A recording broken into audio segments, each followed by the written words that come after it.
오늘 가장 뜨거운 경제 뉴스를 제일 생생하게 전해드리는 시간입니다. 제가 경제 프로 하다 보니까요. 이 정치와 경제만큼 밀접한 게 없고요. 정치에 영향을 많이 받는 것만큼 경제를 꼽을 수 있는 게 없더라고요. 그래서 오늘 이분 모셨습니다. 더불어민주당 이용우 의원 나오셨어요. 어서 오세요, 의원님. 예, 안녕하세요. 저 이용우입니다. 반갑습니다. 의원님 정치인 되신 지 경제인에서 정치인으로 변신하신 지 얼마나 되셨죠? 거의 1년 돼 갑니다. 1년. 어떠세요? 제가 초기에도 이 질문 드렸던 것 같은데 정치인이 더 어렵습니까? 경제인이 더 어렵습니까? 정치인이 훨씬 더 어렵죠. 말을 안 듣죠? 예, 이해관계가 복잡하기 때문에. 복잡하니까. 또 경제인 CEO는 탁 하면 알아서 탁탁탁 듣는데 정치인은 또 그게 안 되잖아요. 예. 그렇죠? 그럼 아까 제가 지금 앞에 한 이야기. 정치와 경제가 정말 밀접하다. 경제처럼 정치에 영향을 많이 받는 게 없는 것 같다. 이 말은 동의하세요? 당연히 그렇습니다.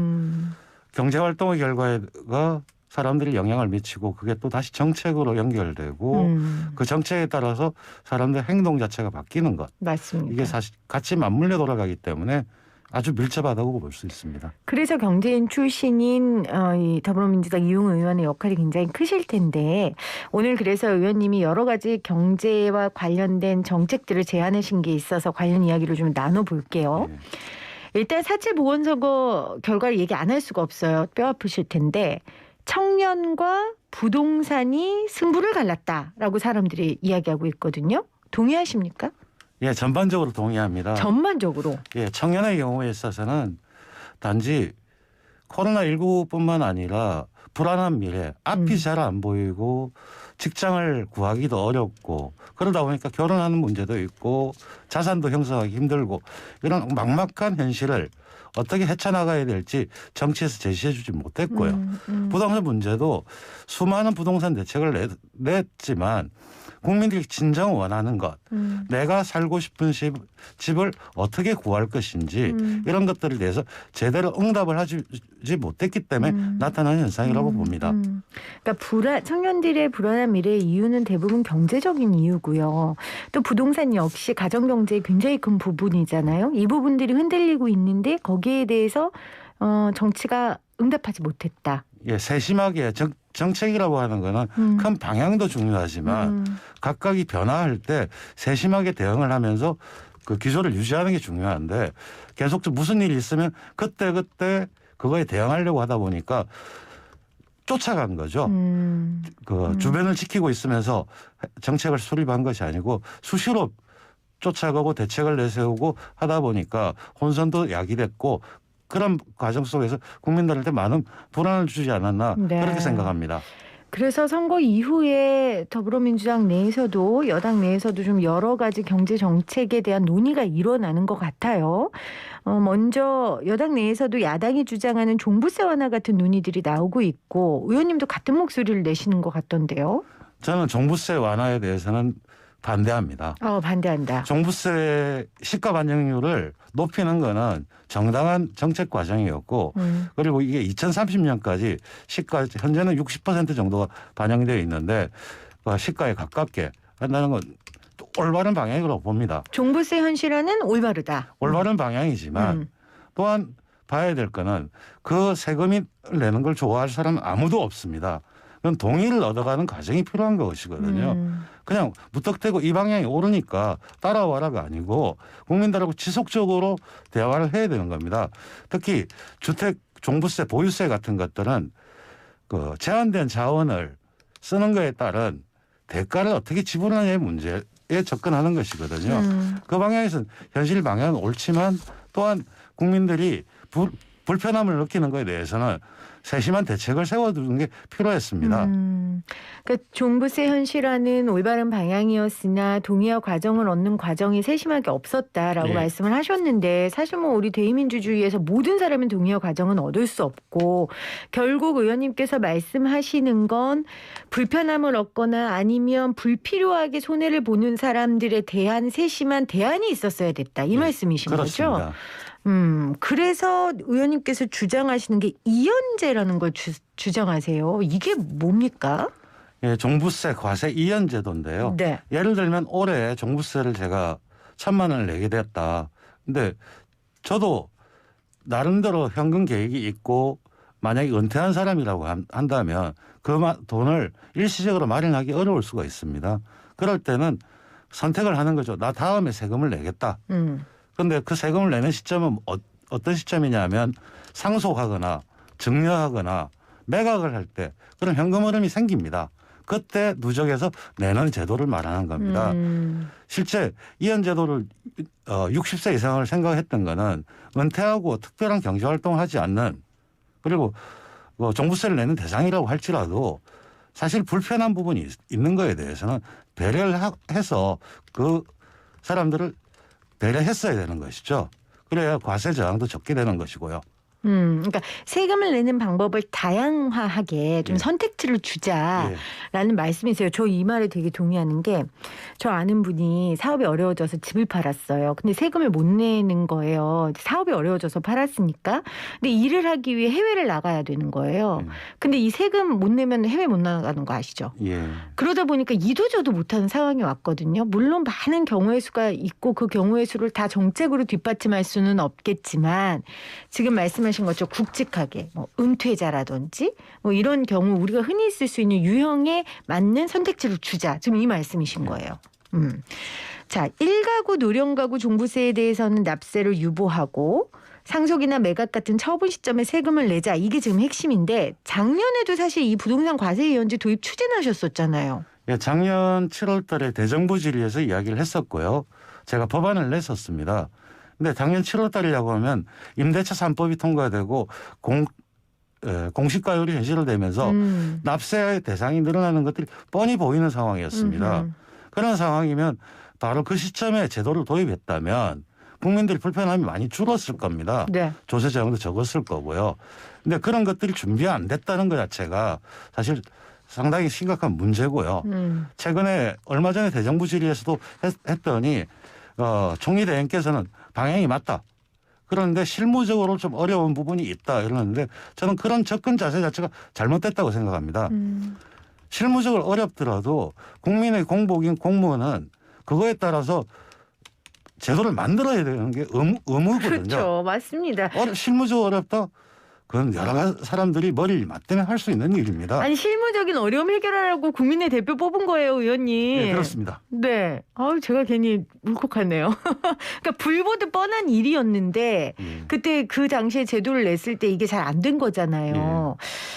그 이유가 지금도 사실은 당내에서 좀 관련된 반대 목소리가 나오고 있거든요. 진성준 의원 같은 경우에는 부동산 양극화 극복을 역행하는 부자 감세다. 그러니까 의원님이 제시하는 거를 딱 꼬집어서 말한 건 아니겠지만 이런 세금을 다양하게 내야 되는 방법을 부자 감세다라고 지금 이야기하고 있는 게 아닌가 싶은데 이런 기류는 어떻게 받아들이세요? 저는 바로 우리 당이 가지고 있는 가장 경제정책에서 시각에서 이게 문제입니다.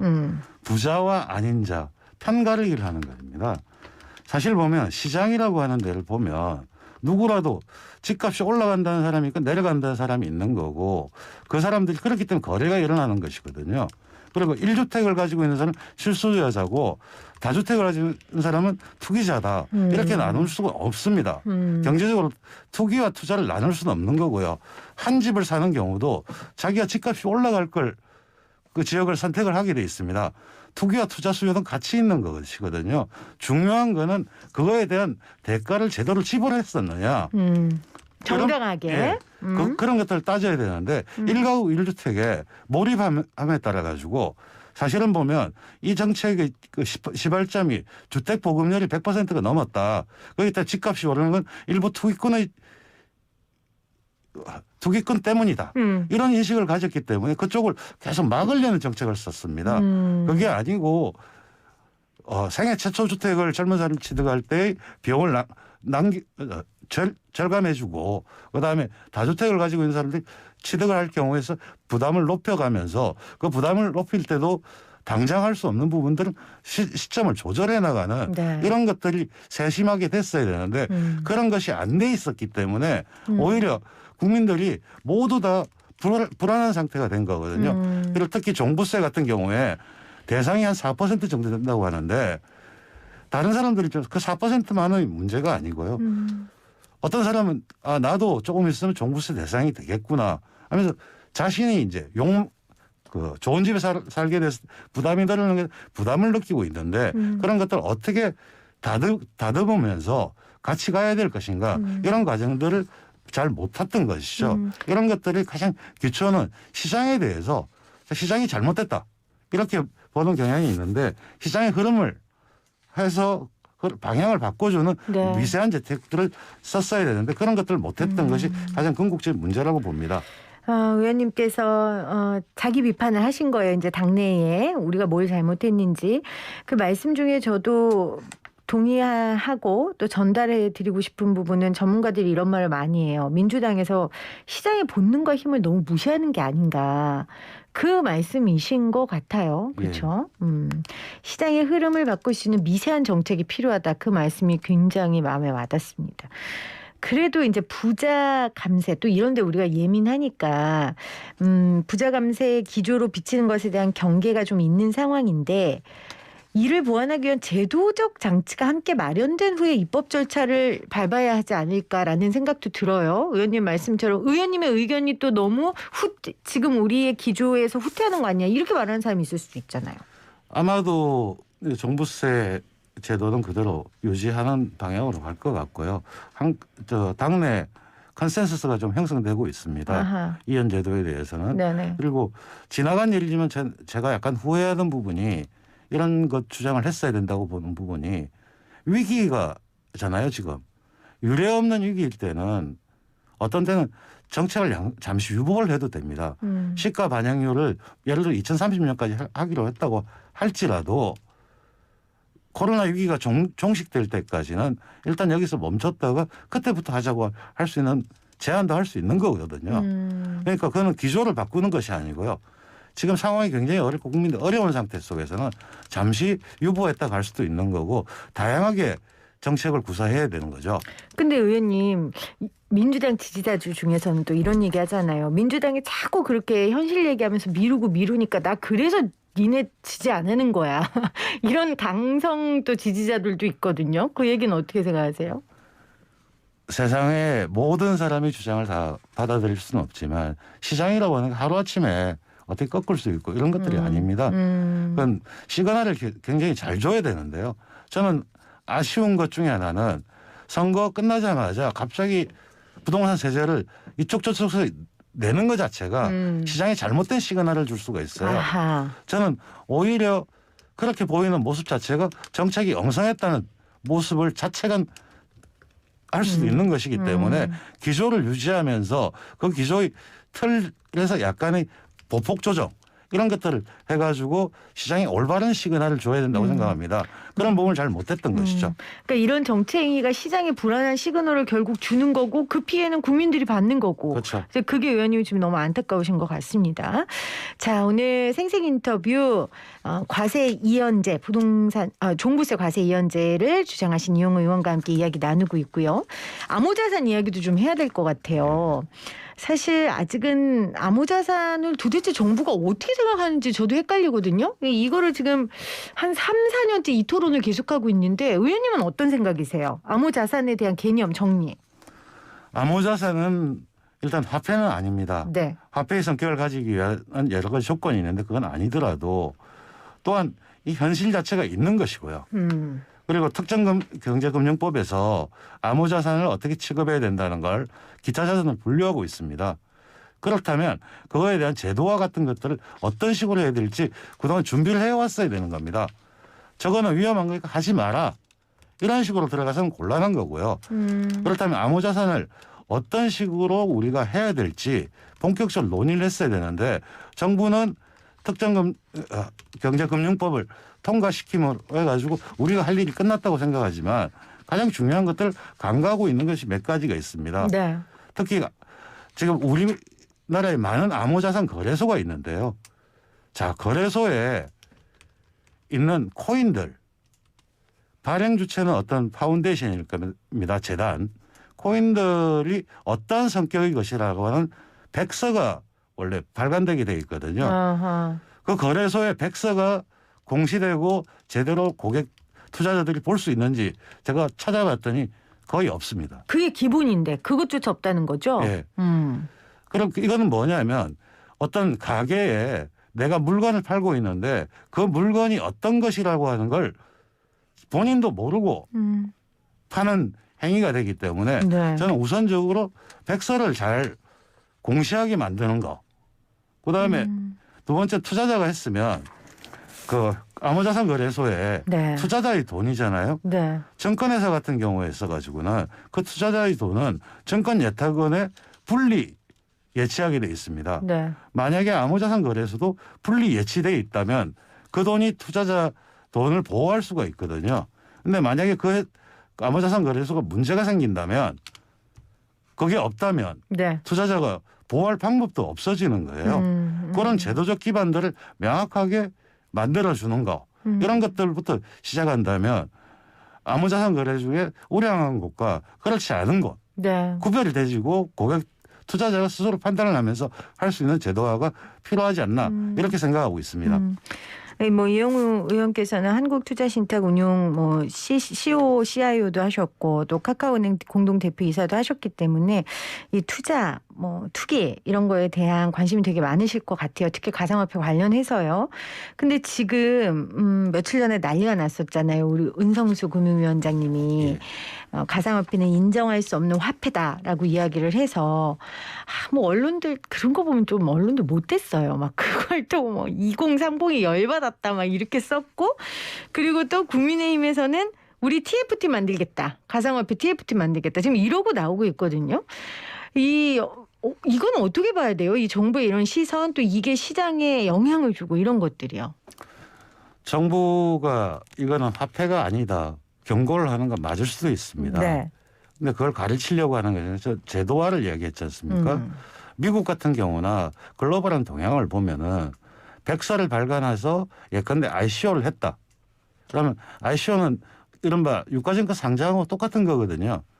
그 상장을 할 때 백서를 발간하고 그걸 공개적으로 시장에서 조달을 하겠다고 하면 바로 그때부터 미국은 이거는 증권거래위원회의 감독으로 들어가 버리는 겁니다. 네. 자신이 이거는 난 자금을 조달하겠다. 증권거래위원회 감독을 들어가고 거기서부터 몇 가지 의무를 줍니다. 그 백서가 허위면 사기죄로 걸려 들어가는 것이고요. 그 백서의 내용들 명확하게 지속적으로 팔로우를 해줘야 되는 이슈가 발생을 하고 있습니다. 그리고 예컨대 우리나라도 기타 자산을 분류해서 세금을 매긴다 하면 어떻게 이 돈이 우리 김앵커의 돈인지 누구의 돈인지 자금 세탁을 한 건지 차명을 한 건지 명확하게 알아야지만 과세를 할 수 있을 겁니다. 그 의무 자체가 또 부여됩니다. 우리나라의 가상화폐 거래소 같은 경우에는 그 의무가 있긴 한데 그 의무를 확인하는 걸 연결해준 은행에 확인하라고 합니다. 근데 은행에서 확인하려고 하면 실제로 얘들이 자금 세탁 방지 기능을 가지고 있는지 실명 확인을 제대로 하고 있는지 이런 걸 체크를 하고 실사를 하는 게 필요합니다. 네. 근데 현재 자산거래소라고 하는 쪽에서 그런 걸 안 했어요. 그리고 등록해라. 등록하면 은행에서 해서 일정 기준이 되는지 보겠다고 하는데 아무도 등록을 안 하는 겁니다. 그럼 사실 그런 부분의 제도화 명확하게 해줘야 되는 거죠. 그래서 실제 가상자산거래소의 경우에 설립 요건이나 최소한의 의무가 뭐다. 이런 것들을 만들어야 될 거고요. 저도 그런 거에 관련돼서 법안을 지금 준비하고 있습니다. 어떤 내용이 좀 담겨 있습니까? 실지 확인이나 자금 세탁 방지 뭐 은행한테만 주어져 있는데 네, 그거는 네. 처음 연결할 때만 되거든요. 주기적으로 보고를 할 수 있게 하고 그다음에 그 화이트 페이퍼 백서를 주기적으로 공시하고 업데이트를 할 것. 이런 것들이 그다음 고객 자금은 분산 다른 계좌로 분리해서 보호할 수 있는 장치들 이런 것들을 놔줘야지만 그다음부터 이 시장 자체가 활성화될 수 있는 기반이 생깁니다. 그렇죠.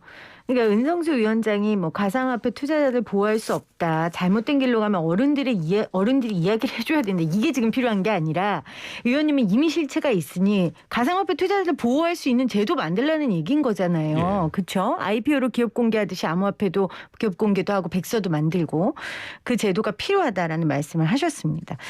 오 의원님 모시고 할 얘기가 많은데 이 주제는 꼭 해야 될 것 같아요. 5월 3일 공매도 재개됩니다.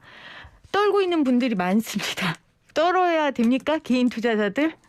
전혀 그럴 이유는 없는 안 거. 떨어도 됩니까? 공매도는 네. 시장의 올바른 기능을 하나의 제도입니다. 주식을 살 때 신용 매수가 있듯이 공매도는 주식을 빌려서 파는 거거든요. 네. 근데 이제 개인 투자자와 기관 투자자가 공매도에 접근할 수 있는 루트가 그러니까 경로가 좀 많이 차이가 났다 이런 건데 지금 제도로서 약간 평평하게 만들었고요. 네. 그렇다고 할지라도 주식을 빌리는 거잖아요. 그렇죠. 그럼 신용평가가 따르게 됩니다. 기관 투자가는 거래량이 항상 많고 할 수 있는 데이기 때문에 좀 더 쉽게 빌려줄 수가 있고요. 거래를 좀 작게 하는 데라든지 이것도 신용평가를 할 때 바로 그 은행 증권회사나 이쪽에서 그 평가에서 그게 반영이 됩니다. 그거는 신용도에 따른 거기 때문에 일정한 거 있는 거고요. 그다음에 이번에 도입할 때 일정 종목과 그다음에 60일까지 대여가 가능합니다. 네. 근데 기관 투자 같은 경우에는 주식을 빌려왔다가도 언제라도 다시 가져오라고 하면 가져갈 수밖에 없는 상황이고 공매도가 된 경우에 있어서도 주가가 계속 올라가면 그걸 다시 메꾸기 위해서 주식을 따라 사야 되기 때문에 오히려 공매도로 인한 시장 안정 기능 오히려 안정될 것이다. 예, 그런 것들이 생깁니다. 걱정하지 않아도 된다. 말씀하셨습니다. 0825님 생생경제 오늘도 좋은 방송 감사합니다. 아들도 수입 아껴서 코인 투자했는데 걱정입니다. 이렇게 아까 의원님 이야기 들으면서 보내주셨습니다. 의원님 아무튼 경제인 출신의 정치인으로서 경제 흐름 생생경제 상생경제를 이루기 위해 애써주시기를 다시 한번 부탁드립니다. 오늘 인터뷰 고맙습니다. 네, 고맙습니다.